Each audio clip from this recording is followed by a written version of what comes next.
Hi everyone, welcome back to my channel. You know, I do Dutch pours a lot. I love the end product. There's rarely, if ever, been a time that I'm not happy finishing up a Dutch pour. Whether it looks anything like what I imagined or not is a separate thing, but I love them. And I also realized that my little notepad tips and tricks has been by watching other YouTubers. I have not experimented with the Dutch pour yet. I've kind of just jumped into the canvas and it looks great. I'm like, wow, done.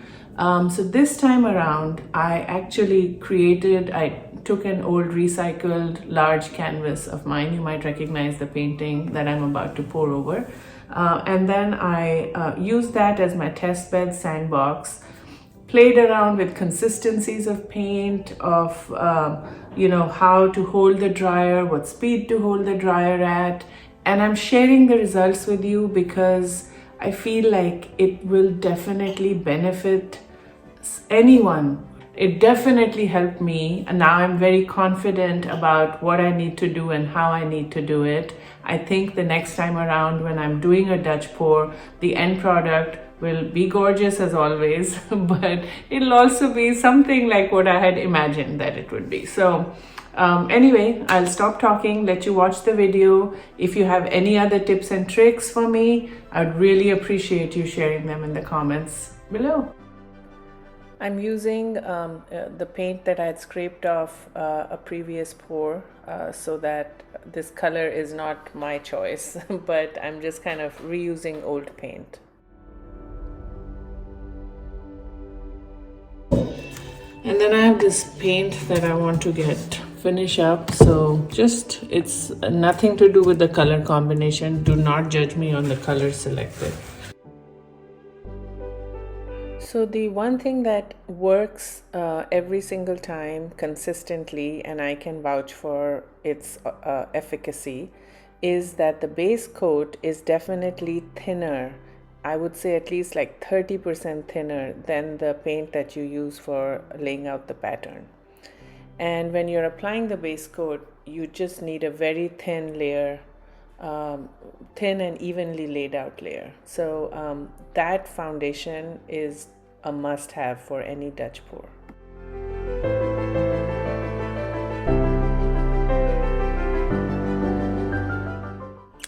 Arg! I forgot to save the base color to do the flooding of the pattern.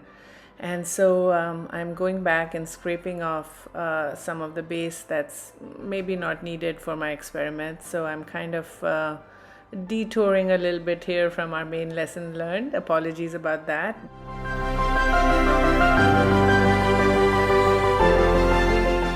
So I've seen a few artists on YouTube, fluid artists on YouTube, who put the base paint, an extra layer of base paint around the pattern, but they don't flip it over. They just use that base paint to move the pattern around. So I'm going to do both. So I'm going to do the traditional where you blow the base paint over the pattern and then use the hairdryer. And on the other side, I'm going to add the base paint just for purely moving the paint around. I'm not going to flick it over the pattern.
That is a huge difference, and I don't know about you guys, but I am completely sold on flooding the pattern with the base. I realized that on the other side I had used less paint. Remember, I did not use the pink, but despite that, just it is a completely different experience, because in the traditional Dutch pour technique, the paint emerges from under the gray, whereas in the when I don't flood it, the paint disappears under the gray, which is, of course, as you can see, making a huge difference. Even though every YouTuber I follow insists that the dryer setting works best when it's on the set to the high speed, I did want to give low speed a shot, because I don't know, I just feel like I have more control and I feel less rushed when the speed setting is on low.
So the fanning is significant with the high setting. So I definitely need to set it on high. So whoever, ladies across the board and gents across the board, who is recommending high setting, I agree. They are absolutely right. Finally, the elephant in the room, the actual hairdryer itself. How do I hold it? For me, in all these experiments that you've been seeing, what works really well is when the nozzle faces almost perpendicular to the canvas. If I hold the nozzle at an angle, I find a lot of splattering happens. So to avoid that, hold this nozzle pretty much perpendicular to the canvas.